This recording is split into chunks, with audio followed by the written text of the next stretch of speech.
battling the relentlessly negative doom and gloom news media. It's the Nick Stenger Show, coming to you live from the Stenger Family Office headquarters. It's your host, Nick Stenger.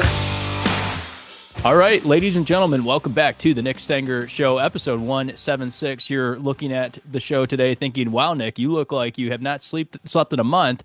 That's because I basically haven't. So we got baby Hank rolling along here. He is getting 3-4 hour stretches, but we're back to the baby phase.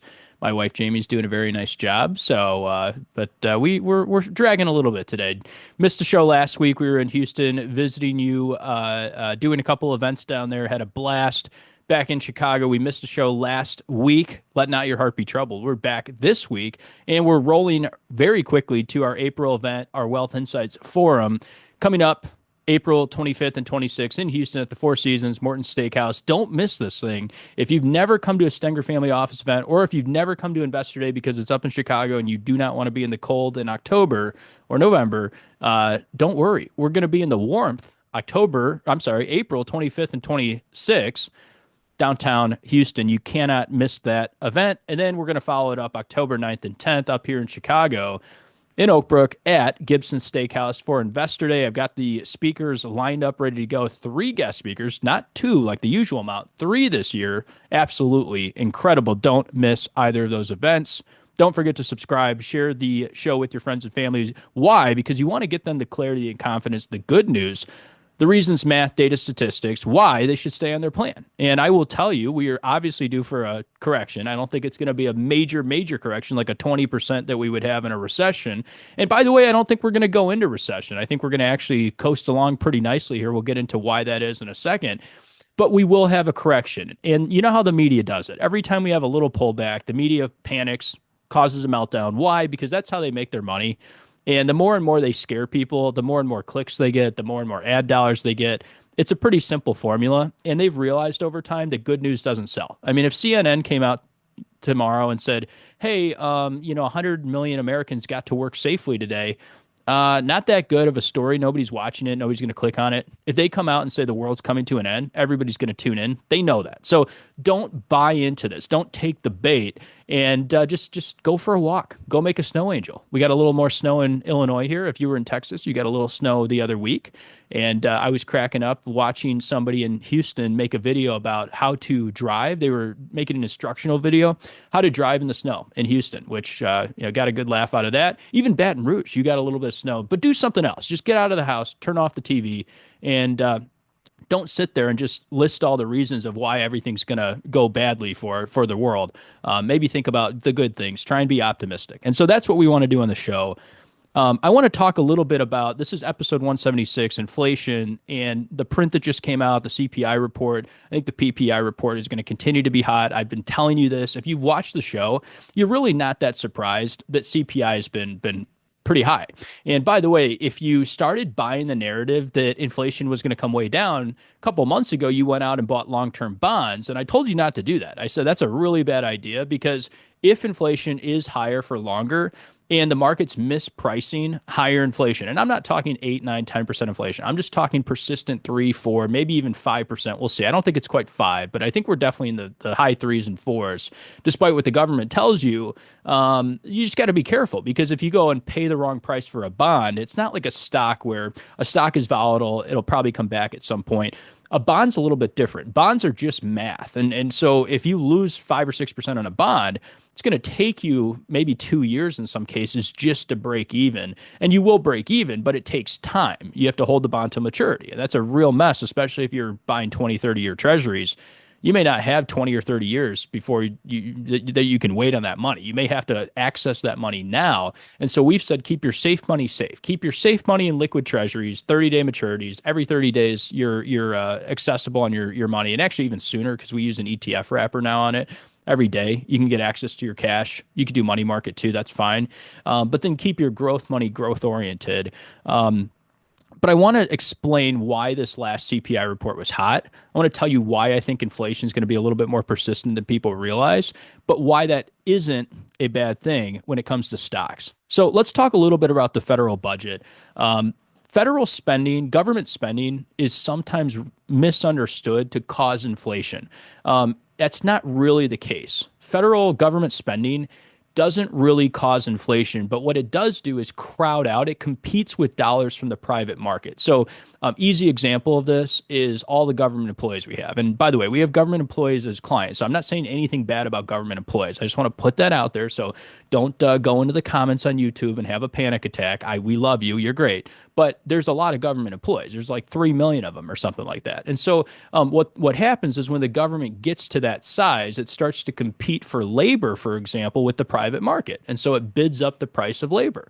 Same thing with assets and resources and everything else. And so when you go from World War II, where we'd have maybe a 2 or 3% federal spending of GDP, now we're at 22, 23, 24% of GDP as federal spending. That's a really big difference. That means the government is crowding out. They're really competing with private industry in a way that they really never have. And so while government spending doesn't cause the inflation directly, the way that we pay for the government spending does. So you'll remember the World War II era or World War I for that matter, where if we wanted to fight a war, what would we do? We'd have a parade, we'd go raise war bonds. And so we would sell savings bonds. Your grandparents, your parents had savings bonds that they would basically hold on to in their safe or their safety deposit box. And that was financing the war. And that was a pretty good way to do it. That's how you should do it, quite frankly. Well, then the Federal Reserve came into existence, enabled mostly by FDR.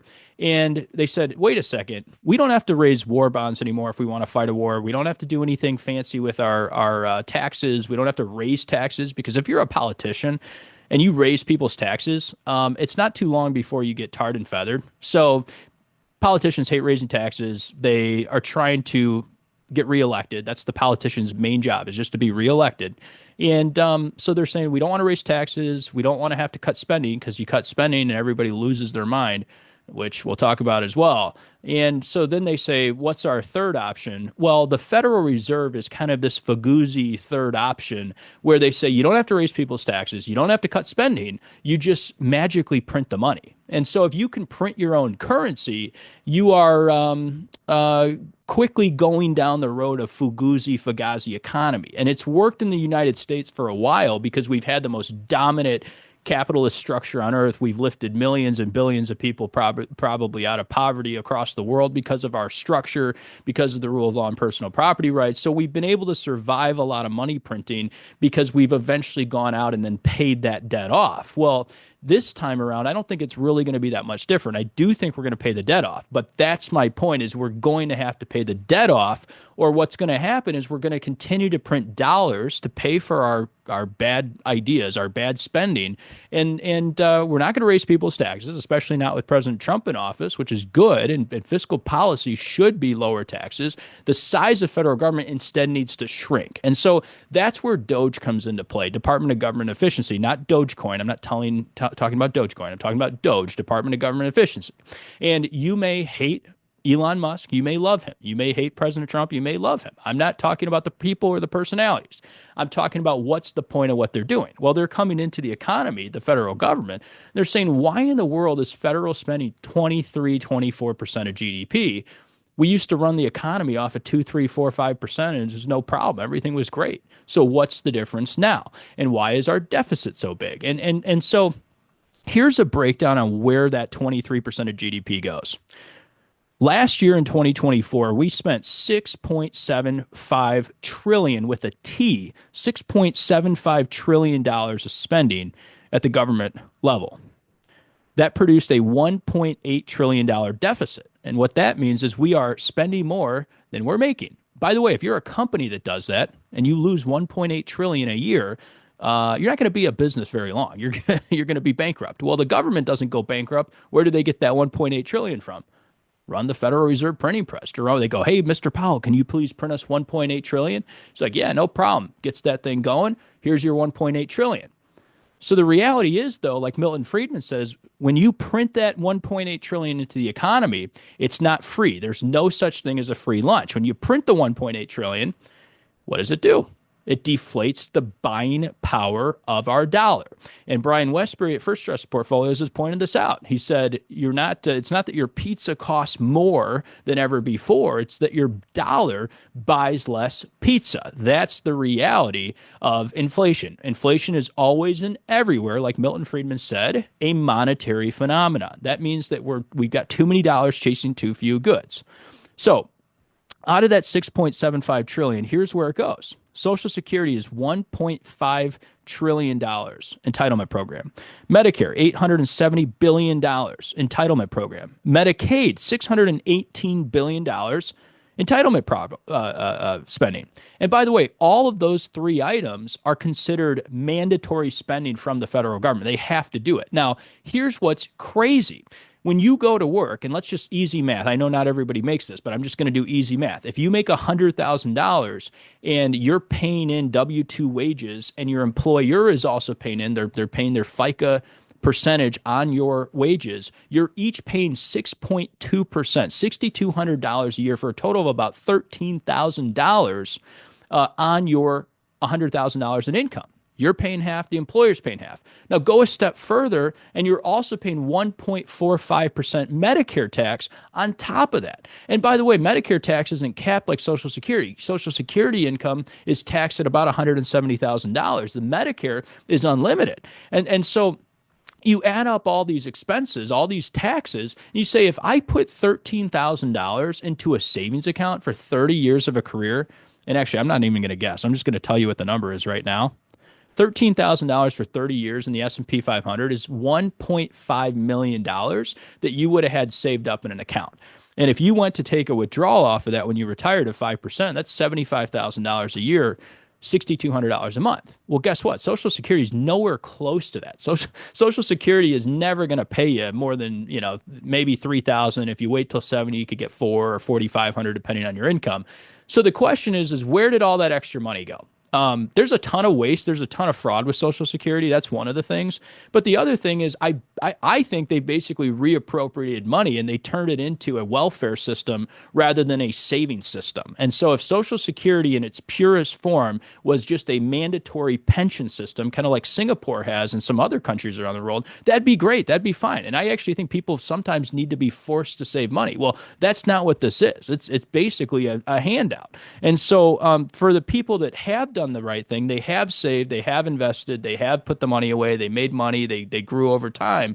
Why shouldn't they have their Social Security there? So they're never going to cut Social Security. If they ever cut Social Security, they'd immediately be taken out to, I'll use the example again, tarred and feathered. There's no way a politician is going to cut Social Security. But the sad thing is you can't get rid of it's very difficult to get rid of the welfare component of it versus the people who have actually paid into it and saved the money. That's the problem. Medicare is really not a whole lot different. And actually, Medicare is a backwards incentive system because think about how that works. If you make more money when you're retired, you have to pay even more into it. So not only did you basically fund everybody for Medicare while you were working, now you're getting penalized on the back end for working hard during your career and making more money. I mean, it's absolutely insanity. So these are not Social Security nets. These are essentially welfare programs. So are we going to be able to get rid of them? No, and we shouldn't, because the reality is people paid into them. But if we don't cut the fraud, the waste, the abuse with them, we're never going to get the budget under control. Now, another thing is the military. So you could argue, Nick, we've got $826 billion of military spending. We spend more than almost any country on earth. And, we've had a very effective military, very, very high quality, good technology. We have to have a great military. There's no question about it. But I would just argue how much of that has been wasted. And whether you like President Trump or not, whether you think he's great or you think he's horrible, he has pointed out that we just continually waste money. We'll go into a place and we'll leave tanks that are worth millions and millions of dollars and just let them sit there. I mean, it's crazy. So we're going to have to go negotiate some contracts. By the way, before Eisenhower left office, he did that speech, if you ever watched it on YouTube, and he warns of what? The military-industrial complex. And he says there's this machine, a capitalist machine basically, that's incentivized to have more and more wars. And so again, I'm not telling you have to like President Trump, but one of the things President Trump said is we want to stop the killing. We want to stop the dying. Why should we have people going and fighting endless wars for no reason? You got to ask yourself the question, what's the incentive structure there? So we have to get military spending optimized. I'm not saying we should cut the military. We have to have the military. I'm just saying we need to have it optimized. We need it just like we need to have Social Security optimized. And that's what Doge is looking at. Now, the one thing that we should absolutely be looking at here is the interest on the federal debt. And so right now, 2024, we closed out, we paid about $1 trillion just in interest out of that 6.75 trillion. So just think about that for a second. You're saying, Nick, we have a $1.8 trillion deficit each year. 1 trillion of that 1.8 trillion is just paying interest. So if you didn't have all this debt, if you could pay down your debt, we're always going to have some, but if you could pay down your debt a little bit, well, you wouldn't have to pay as much in interest. It's absolutely insane. Who's making the interest? A lot of it's these large U.S. banks. So what's been a good place to be invested in as M2 money supply has gone up? Banks. Why? Because they get risk-free deposits. They pay you nothing on your deposits at Chase Bank, for example, or very close to nothing. And they go out and lend it out at 4, 5, 6% with barely any risk. So why do banks love big government? Because big government favors printing more money, and printing more money benefits who? The banks. It's not rocket science to figure this stuff out. One of the central tenets of Marxism is what? Central banking. You cannot have a communist or Marxist economy without having a centralized control of the money supply. So these are all things that lead to government inefficiency, government waste. And so again, I'm not saying we have to like any of these people or you have to love their personalities or anything like that or think every tweet they put out is great.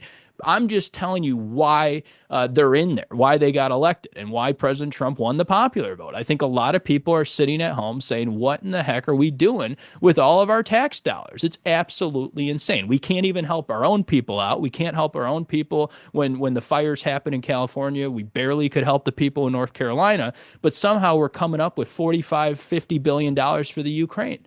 I mean, I'm not saying anything about the Ukraine, but you're telling me we can come up with $45 billion for that, but we can't even help our own citizens? That's a big problem. That's why Doge exists. So is Doge going to be successful?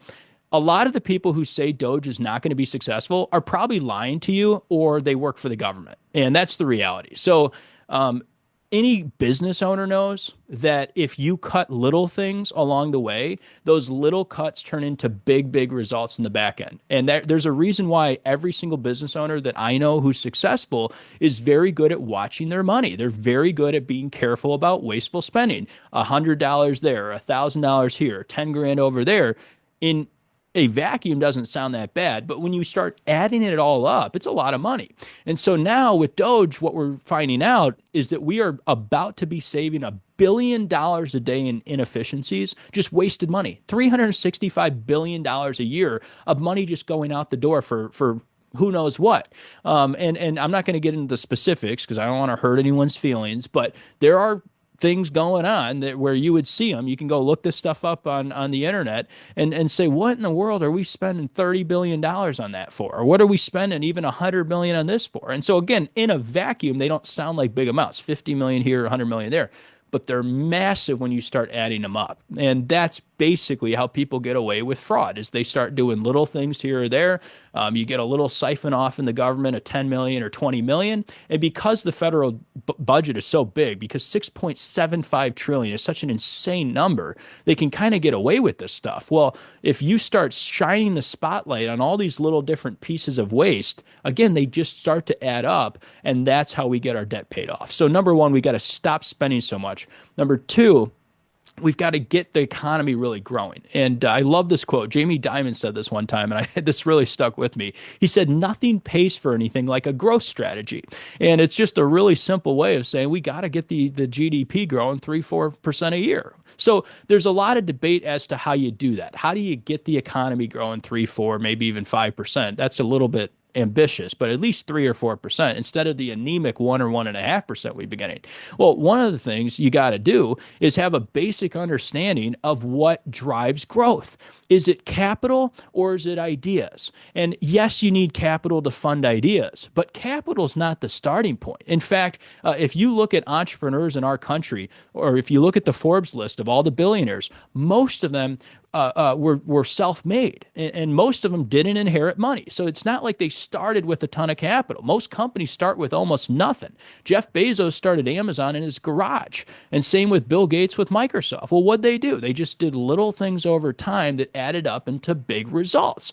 It all started with ideas. And you only get good ideas in an economy consistently when you have the rule of law and personal property rights, when people know that they're going to keep a big part of what they have. And so all these people out there telling you, oh, we got to penalize billionaires and we got to tax them and we have to tax the rich and we have to have a wealth tax and all this nonsense. Well, if you want a real life case study of how that stuff actually works, just take yourself over to Europe for a second. And Europe's great. Europe's awesome, right? You go to France, go to Italy, go to Germany, go to Greece, go island hopping and have some wine, have some champagne, have some cheeses and meats, and sleep in till 10 or 11, have a great time. But what do? At the end of it, you got to come home because you got to actually make some money. That's the reality. So Europe has suffered from not having good ideas. And I'm not saying every single person in Europe doesn't have good ideas, but I'm saying the smartest ones, all the brilliant Germans, all the brilliant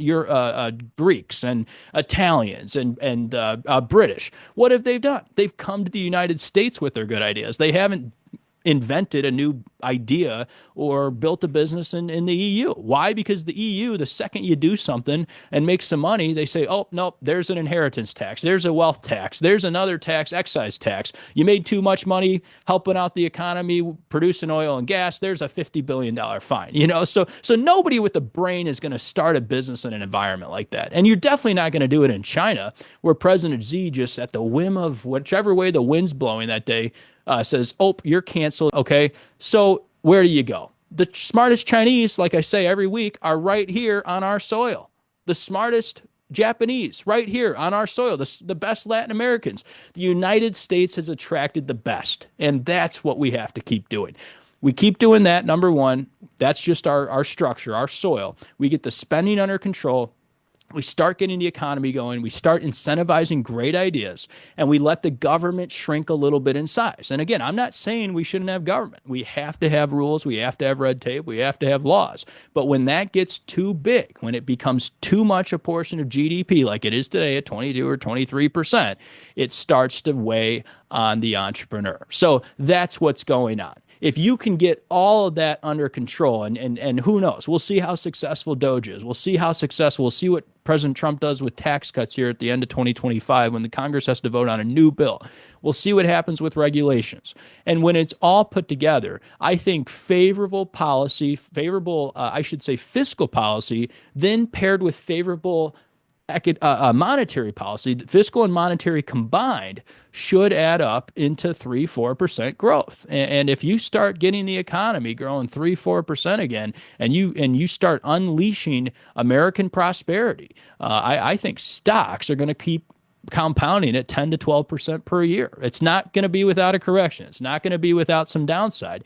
But in the long run, you will look back and you'll say 6,000 points or whatever the S&P is trading at when you watch this was a buying opportunity for patient investors. Investors, entrepreneurs, companies are leveraging technology like never before to improve margins, to make life better. They're using robotics and AI and machine learning and blockchain and all these incredible technologies to make things better. And if you believe that vision for the future, then you just got to stay in equities. When you get retired or you get close to retired, have a little bit of money and safe so you have money for a rainy day and you don't have to sell when the market's down, and everything else is going to grow for the long run. So how do you beat inflation? What's the true antidote to inflation? It's entrepreneurship, it's innovation, it's technology, it's companies, it's equities, as Dr. Siegel has pointed out time and time again, stocks for the long run on the bookshelf behind me.